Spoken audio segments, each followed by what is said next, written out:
नमस्ते बच्चों। आज हम केमिस्ट्री का अध्याय 3 धातु एवं अधातु के कुछ महत्वपूर्ण ऑब्जेक्टिव प्रश्नों को हल करेंगे जो एग्जाम में पूछे जा चुके हैं पिछले वर्षों में, और ऐसे ही प्रश्न एग्जाम में पूछे जाएंगे 2026 में भी। तो देखिए यहाँ पर पहला प्रश्न है आज का। निम्न में से कौन सी धातु कमरे के ताप पर द्रव अवस्था में पाई जाती है? तो कौन सा धातु होता है जो कमरे के ताप पर भी द्रव अवस्था मतलब लिक्विड फॉर्म में पानी की तरह पाया जाता है? तो देखिए, जो पारा धातु होता है उसको इंग्लिश में मरकरी भी कहते हैं। इसका क्या हो जाएगा? इसका सूत्र होता है Hg। तो जो पारा होता है यही धातु कमरे के ताप पर मतलब 25 डिग्री सेल्सियस से नीचे ताप पर भी द्रव अवस्था में पाया जाता है। तो ऑप्शन नंबर सी सही हो जाएगा। दूसरा सवाल देखिए बच्चों, यहाँ पर लिखा हुआ है सबसे कठोर प्राकृतिक पदार्थ कौन सा है? तो हम लोग जानते हैं कि हीरा दुनिया का सबसे कठोर पदार्थ है। तो ऑप्शन नंबर सी राइट हो जाएगा। तीसरा प्रश्न देखिए बच्चों, यहाँ पर लिखा हुआ है निम्नलिखित में से कौन सी अधातु विद्युत की सुचालक होती है? तो देखिए, जो पेंसिल में लगा होता है ना, उसका जो निब जिसे हम लोग लिखते हैं पेंसिल में कगजाही में, वो बना होता है ग्रेफाइट का। तो ग्रेफाइट क्या है? कार्बन का ही एक अपरूप। तो कार्बन तो धातु है। तो जो ग्रेफाइट होता है ना, विद्युत का सुचालक होता है। इसका मतलब कि अगर आप पेंसिल में तार जोड़कर जलाइएगा ना बल्ब, तो जल जाएगा। तो इसका ऑप्शन नंबर बी राइट हो जाएगा। ग्रेफाइट एक ऐसा धातु है जो विद्युत का सुचालक होता है। बाकी जितने भी धातुएं हैं सब विद्युत के कुचालक होता है, मतलब उसमें से विद्युत वहन नहीं करती है। चौथा प्रश्न देखिए बच्चों, यहाँ पर लिखा हुआ है बॉक्साइट किस धातु का अयस्क है? तो देखिए, जो बॉक्साइट है वो एल्युमिनियम धातु का अयस्क है। तो ऑप्शन नंबर बी राइट हो जाएगा। पांचवा सवाल देखिए बच्चों, यहाँ पर लिखा हुआ है लोहे को जंग से बचाने के लिए उस पर किस धातु की परत चढ़ाई जाती है? तो देखो बच्चों, लोहे में जंग लग जाता है, तो जंग से बचाने के लिए लोहे पे है ना जिंक धातु मतलब जस्ता का, इसका सूत्र होता है Zn। इसका क्या करा जाता है? परत ऊपर से पतला सा परत चढ़ा दिया जाता है जिससे जंग ना लगे। तो ऑप्शन नंबर सी राइट हो जाएगा। 6 नंबर सवाल देखिए बच्चों, यहाँ पर लिखा हुआ है निम्नलिखित में से कौन सी धातु ठंडे जल से अभिक्रिया कर हाइड्रोजन गैस उत्पन्न करती है? तो देखिए, जितनी भी धातुएं होती है जैसे मैग्नीशियम, पोटेशियम, ये सब है ना गर्म जल से अभिक्रिया करके हाइड्रोजन गैस मुक्त करती है। परंतु जो सोडियम धातु होता है, सोडियम धातु, ये ठंडे जल से भी अभिक्रिया करके हाइड्रोजन गैस मुक्त कर देती है। तो ऑप्शन नंबर ए राइट हो जाएगा। 7वां प्रश्न देखिए बच्चों, यहाँ पर लिखा हुआ है चाकू से काटी जा सकने वाली धातुएं है। तो देखिए, जो सोडियम और पोटेशियम धातु होता है ये इतना नरम होता है कि आप इसको कैंची या चाकू से काट सकते हैं। बाकी लोहा तांबा तो नहीं कटता है चाकू से या फिर दांत से, परंतु सोडियम और पोटेशियम धातु को चाकू से काट सकते हैं। तो ऑप्शन नंबर बी राइट हो जाएगा। 8वां प्रश्न देखिए बच्चों, यहाँ पर लिखा हुआ है निम्नलिखित में से कौन सी धातु अत्यधिक अभिक्रियाशील है? हमको बताना इन चारों ऑप्शनों में से कौन सी धातु है जो सबसे ज्यादा अभिक्रियाशील होती है। तो देखिए, सोना और चांदी तो ऑक्सीजन से भी अभिक्रिया नहीं करता है, तो कहाँ से हो जाएगा सबसे ज्यादा अभिक्रियाशील? और जो पोटेशियम होता है इसको पानी से भी अभिक्रिया कर लेता है, हवा से भी अभिक्रिया कर लेता है। तो यहाँ पर ऑप्शन नंबर सी राइट हो जाएगा। पोटेशियम सबसे अधिक क्रियाशील धातु है। 9 नंबर प्रश्न देखिए बच्चों, यहाँ पर लिखा हुआ है धातुओं के ऑक्साइड सामान्यतः होते हैं। तो जितने भी धातु होते हैं कॉपर, लोहा, इसके जो ऑक्साइड होते हैं क्षारीय होते हैं। क्या होते हैं? क्षारीय होते हैं। तो ऑप्शन नंबर बी राइट हो जाएगा। 10 नंबर सवाल देखिए बच्चों, यहाँ पर लिखा हुआ है निम्नलिखित में से कौन सी अधातु चमकदार होती है? तो देखिए, जो आयोडीन अधातु होती है ना ये चमकदार होती है। ऐसे तो धातु का गुण होता है चमकना, परंतु जो आयोडीन होती है अधातु है, परंतु क्या होती है? चमकती है। 11 नंबर प्रश्न देखिए बच्चों, यहाँ पर लिखा हुआ है खाद्य पदार्थों के डिब्बे पर जिंक के बजाय टीन का लेप होता है क्योंकि? तो देखिए, जो जैसे कि तेल का टीना देखे होइएगा वो होता है लोहा का, तो उस पर जंग ना लगे इसके लिए तो जिंक का परत चढ़ाना चाहिए, लेकिन उस पर जिंक का परत ना चढ़ाकर टीन का परत चढ़ाया जाता है, टीन का लेप। ऐसा क्यों? देखिए, जो जिंक धातु होता है ना टीन से ज्यादा अभिक्रियाशील होता है। तो क्या होगा अगर जिंक का चढ़ा देंगे ना, तो जो जिंक धातु है खाने से अभिक्रिया करके खाने को खराब कर सकता है, क्योंकि जिंक अधिक अभिक्रियाशील है और टीन कम अभिक्रियाशील होता है, इसीलिए वो खाने को जल्दी खराब नहीं करता है। तो यहाँ पर ऑप्शन नंबर कौन सा राइट हो जाएगा? टीन की अपेक्षा जिंक अधिक अभिक्रियाशील है, तो ऑप्शन नंबर बी राइट हो जाएगा कि टीन से ज्यादा अभिक्रियाशील जिंक। 12 नंबर सवाल देखिए बच्चों, यहाँ पर लिखा हुआ है निम्नलिखित में से कौन सी धातु विद्युत की सबसे अच्छी सुचालक है? तो देखिए विद्युत का सुचालक तो ऐसे सारा धातु होता है, लोहा, सोना, चांदी, परंतु जो चांदी होता है विद्युत का सबसे बढ़िया चालक होता है, तो ऑप्शन नंबर बी राइट हो जाएगा। 13 नंबर प्रश्न देखिए बच्चों, लिखा हुआ है सीनेवार किस धातु का अयस्क है? तो सीनेवार जो होता है पारा धातु का अयस्क होता है, तो ऑप्शन नंबर सी राइट हो जाएगा। 14 नंबर प्रश्न देखिए बच्चों, लिखा हुआ है अमलगम एक मिश्र धातु है जिसमें मुख्य धातु होती है। तो देखिए अमलगम होता क्या है, जो पारा धातु होता है ना मरकरी, उसमें किसी दूसरे धातु को मिलाते हैं तो जो नया पदार्थ बनता है ना उसी को बोलते हैं अमलगम, जो एक मिश्र धातु है। तो उसमें मुख्य रूप से क्या रहता है? पारा रहता है, तो ऑप्शन नंबर सी राइट हो जाएगा। 15 नंबर प्रश्न देखिए बच्चों, यहाँ पर लिखा हुआ है विद्युत अपघटनी परिष्करण में अशुद्ध धातु को बनाया जाता है। तो देखिए धातु को परिष्करण करने के लिए जो विद्युत अपघटनी अभिक्रिया है उसमें जो अशुद्ध धातु को है ना एनोड बनाया जाता है। क्या बनाया जाता है? एनोड। तो ऑप्शन नंबर ए राइट हो जाएगा। 16 नंबर प्रश्न देखिए बच्चों, यहाँ पर लिखा हुआ है सल्फाइड अयस्कों को वायु की उपस्थिति में अधिक ताप पर गर्म करके ऑक्साइड में परिवर्तित करने की प्रक्रिया क्या कहलाती है? तो देखिए जो धातुओं का सल्फाइड अयस्क होते हैं, मतलब उसमें सल्फर मिला हुआ होता है, सल्फर ऑक्साइड वगैरह, तो उसको अलग किया जाता है और धातु ऑक्साइड बनाया जाता है। किसके उपस्थिति में? वायु की उपस्थिति, मतलब वायु उपस्थित हो तब उसको अधिक ताप पर गर्म किया जाता है ताकि उसमें से सल्फर डाइऑक्साइड निकल जाए। इस अभिक्रिया को भर्दन कहते हैं। क्या कहते हैं? भर्दन। अगर यहीं पर वायु की अनुपस्थिति लिखा रहता है तो उसका आंसर होता है निस्तापन। अगर धातु के सल्फाइड को वायु की उपस्थिति में गर्म करके ऑक्साइड में बदला जाए तो उसको भर्दन कहते हैं। अगर वायु ना हो, मतलब वायु की अनुपस्थिति में गर्म करके ऑक्साइड में बदला जाए तो उसको निस्तापन कहते हैं। तो ऑप्शन नंबर बी यहाँ पर राइट हो जाएगा क्योंकि यहाँ पर वायु की उपस्थिति में हो रहा है। 17 नंबर सवाल देखिए बच्चों, यहाँ पर लिखा हुआ है किस धातु को किरोसिन में डुबाकर रखा जाता है? किस धातु को किरोसिन मतलब मटिया तेल में डुबा कर रखते हैं? तो देखिए जो सोडियम धातु होता है ना, यह हवा से भी जल्दी जल्दी अभिक्रिया कर लेता है, इसीलिए इसको मटिया तेल में मतलब किरोसिन में डुबा कर रखा जाता है। तो ऑप्शन नंबर ए राइट हो जाएगा। 18 नंबर प्रश्न देखिए बच्चों, यहाँ पर लिखा हुआ है वह प्रक्रिया जिसमें सल्फाइड गैस को वायु की अनुपस्थिति में, अब वायु नहीं है, वायु की अनुपस्थिति में गर्म किया जाता है, क्या कहलाती थी? हम आपको अभी अभी बताए थे, एक दो क्वेश्चन पहले आया था। और किसी भी अयस्क को उसके ऑक्साइड में बदलना, मतलब उसमें से जो अवांछनीय पदार्थ उसको निकाल देना है, अगर वायु के अनुपस्थिति में हो और उसको गर्म किया जा रहा है तो उसको निस्तापन कहेंगे। क्या कहेंगे? निस्तापन। अगर वायु उपस्थिति में हो तो कहेंगे भर्दन। क्या पर अनुपस्थिति की बात हो रहा है कि ऑप्शन नंबर बी राइट हो जाएगा। 19 नंबर सवाल देखिए बच्चों, यहाँ पर लिखा हुआ है निम्नलिखित में से कौन सी धातु जल के साथ बिल्कुल अभिक्रिया नहीं करती है? तो देखिए सोडियम तो जल में बिल्कुल ब्लास्टी हो जाता है, लोहा में भी जंग लग जाएगा, एल्युमिनियम में भी हल्का हल्का जंग लग जाएगा, उस पे काई जैसा बैठ जाएगा। लेकिन जो सोना धातु है ये किसी से भी अभिक्रिया नहीं करता है, कोई भी अम्ल हो या फिर पानी हो, कुछ भी हो, सोना भी बस एक्वारेजिया मतलब अम्लराज नाम के एक अम्ल होता है उसी से अभिक्रिया करता है। तो ऑप्शन नंबर सी राइट हो जाएगा। 20 नंबर सवाल देखिए बच्चों, यहाँ पर लिखा हुआ है लोहे पर भाप की अभिक्रिया से कौन सी गैस उत्पन्न होती है?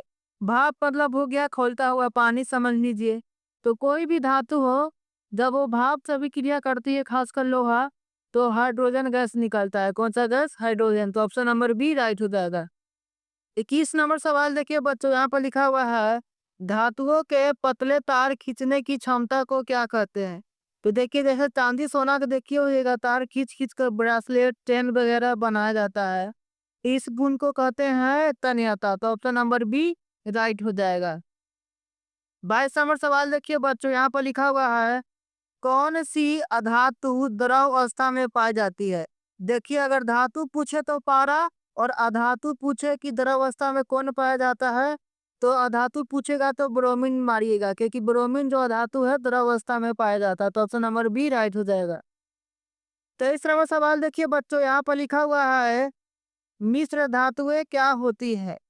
तो मिश्र धातुएं क्या होता है, देखिए दो या दो से अधिक धातु हो, या फिर एक धातु और एक अधातु हो, और उसका समांगी मिश्रण बनाया था एक दूसरे में मिलाकर, उसी को मिश्र धातु कहते हैं। तो देखिए धातु धातु भी हो सकता है, या फिर कोई धातु में कोई अधातु भी मिला सकते हैं, तो जो बनेगा उसी को बोलते हैं मिश्र धातु। तो ऑप्शन नंबर डी अपना राइट हो जाएगा। 24 नंबर सवाल देखिए बच्चों, यहाँ पर लिखा हुआ है एक्वारेजिया मतलब अम्लराज किसका मिश्रण है। तो देखिए जो एक्वारेजिया होता है उसमें सोना भी क्रिया करता है, सोना बस एक्वारेजिया से भी क्रिया करता है।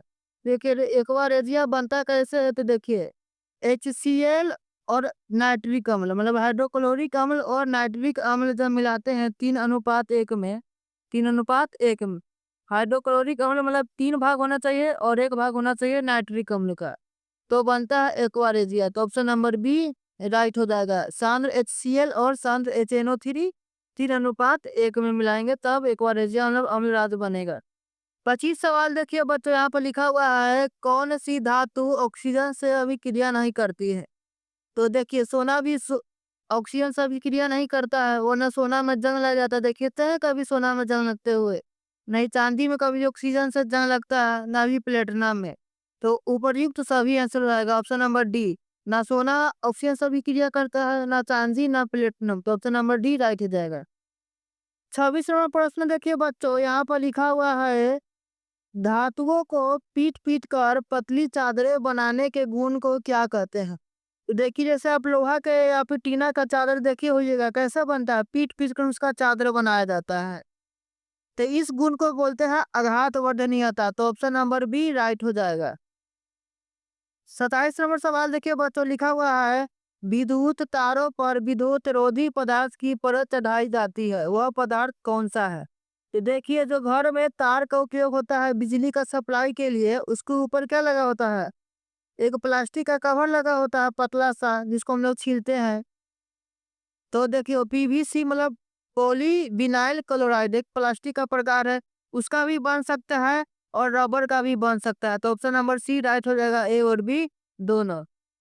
क्योंकि रबर और जो प्लास्टिक होते हैं दोनों विद्युत के कुचालक होते हैं, जिससे करंट वगैरह नहीं लगेगा उसको छूने पर। 28 नंबर प्रश्न देखिए बच्चों, यहाँ पर लिखा हुआ है निम्नलिखित में से कौन सी धातु उभयधर्मी ऑक्साइड बनाती है। तो देखिए जो एल्युमिनियम धातु एक अपना ऑक्साइड बनाता है Al2O3। तो जो एल्युमिनियम का ऑक्साइड है, तो देखिए जितनी भी धातुएं होती है अक्सर वो ऑक्सीजन से अभिक्रिया करके जो ऑक्साइड बनाती है वो होता है क्षारीय। लेकिन जो एल्युमिनियम ऑक्साइड बना है Al2O3, ये उभयधर्मी ऑक्साइड होता है। उभयधर्मी का मतलब होता है ये कभी अम्ल की तरह कार्य करता है और कभी क्षारीय की तरह। तो ऑप्शन नंबर सी राइट हो जाएगा। 29 नंबर सवाल देखिए बच्चों, यहाँ पर लिखा हुआ है आयनिक यौगिकों के गलनांक और क्वथनांक उच्च होते हैं क्योंकि। तो जैसे कि देखिए यहाँ पर हम एक आयनिक यौगिक ले लेते हैं NaCl। देखिए इसके ऊपर प्लस चार्ज है, इसके ऊपर माइनस चार्ज है, इसी को बोलते हैं आयनिक यौगिक। आयनिक यौगिक में क्या होता है, आ, जो इनके पार्टिकल्स है कण, इनके बीच में जो आयनिक आकर्षण बल होता है ना, ये बहुत मजबूत होता है। क्या होता है, बहुत मजबूत। इसी कारण इसके जो गलनांक और क्वथनांक होता है उच्च होता है। मतलब इसको गलाएंगे तो गलाने के लिए ज्यादा टेम्परेचर देना पड़ेगा। तो ऑप्शन नंबर बी राइट हो जाएगा। 30 नंबर सवाल देखिए बच्चों, लिखा हुआ है अयस्कों से धातुओं को शुद्ध रूप में प्राप्त करने की प्रक्रिया को क्या कहते हैं। तो देखिए जब खदान में से धातु का अयस्क निकाला जाता है तो इसमें बहुत सारी मिलावटी चीजें भी मिली होती है, उसको अलग करने की प्रक्रिया को धातु कर्म कहते हैं। क्या कहते हैं? धातु कर्म। तो ऑप्शन नंबर सी राइट हो जाएगा। 31 नंबर सवाल देखिए बच्चों, यहाँ पर लिखा हुआ है कॉपर को वायु में खुला छोड़ने पर उस पर हरे रंग की परत जम जाती है। यह परत किसका मिश्रण है? तो देखिए कॉपर मतलब होता है तांबा। तांबा के बर्तनों को आप छोड़ दीजिएगा, उसको मजिए वगैरह नहीं, तो उसके ऊपर हरा कलर का परत जम जाता है, पतला पतला लगेगा, धब्बा बन गया है। वह किसका मिश्रण होता है? तो मिश्रण होता है कॉपर हाइड्रोक्साइड का और कॉपर कार्बोनेट का। तो ऑप्शन नंबर सी राइट हो जाएगा। 32 नंबर प्रश्न देखिए बच्चों, यहाँ पर लिखा हुआ है गैल्वानीकरण मतलब गैल्वेनाइजेशन क्या है? तो देखिए जितने भी लोहे की वस्तुएं होती है उस पर जंग ना लगे इसीलिए उस पर जिंक की परत चढ़ाई जाती है। इसी प्रक्रिया को गैल्वेनीकरण कहते हैं। तो ऑप्शन नंबर कौन सा राइट हो जाएगा? लोहे पर जिंक की परत चढ़ाना, मतलब ऑप्शन नंबर बी राइट हो जाएगा। 33 नंबर सवाल देखिए बच्चों, यहाँ पर लिखा हुआ है सबसे अधिक अभिक्रियाशील अधातु कौन सी है? देखिए अगर धातु पूछे सबसे अधिक अभिक्रियाशील तो आप पोटेशियम या सोडियम में टिक मारिएगा, पोटेशियम में खासकर। परंतु जब अधातु पूछे जो सबसे अधिक अभिक्रियाशील है, तो जो फ्लोरीन नाम का धातु होता है ना वो सबसे अधिक अभिक्रियाशील होता है। तो ऑप्शन नंबर ए राइट हो जाएगा। इसका सिंबल क्या होता है? एफ होता है। अगला प्रश्न देखिए बच्चों, लिखा हुआ है धातुओं की सतह पर हवा, पानी या रसायन मतलब कोई भी केमिकल की क्रिया से होने वाला क्षरण मतलब जो उनके क्वालिटी में जो कमी आता है उसी को क्षरण कहते हैं। क्या कहलाता है? जैसे कि लोहा को देख लीजिए, उसको हवा पानी में छोड़ दीजिएगा तो उस पर जंग लग जाएगा। कि यही जंग लगने के क्रिया को क्या कहते हैं? संक्षारण कहते हैं। तो ऑप्शन नंबर कौन सा राइट हो जाएगा? ऑप्शन नंबर सी राइट हो जाएगा, संक्षारण। 35 नंबर सवाल देखिए बच्चों, लिखा हुआ है पीतल किसकी मिश्र धातु है? तो देखिए जो पीतल होता है ना जिसका बर्तन बनता है पितरिया पियरका वाला, तो होता है तांबा और जिंक का मिश्र धातु। तांबा धातु और जिंक धातु को मिलाकर पीतल बनाया जाता है। तो ऑप्शन नंबर बी राइट हो जाएगा। 36 नंबर सवाल देखिए बच्चों, यहाँ पर लिखा हुआ है निम्नलिखित में से किस अयस्क का सांद्रण फेन प्लावन विधि द्वारा किया जाता है? तो देखिए जो जिंक ब्लेंड होता है, जिंक का एक अयस्क है जिंक सल्फाइड, उसका जो सांद्रण होता है वो एक प्रकार की विधि होता है फेन प्लावन विधि, उसी के द्वारा किया जाता है। तो ऑप्शन नंबर सी यहाँ पर राइट हो जाएगा। 37 नंबर देखिए बच्चों, लिखा हुआ है शुद्ध सोना कितने कैरेट का होता है?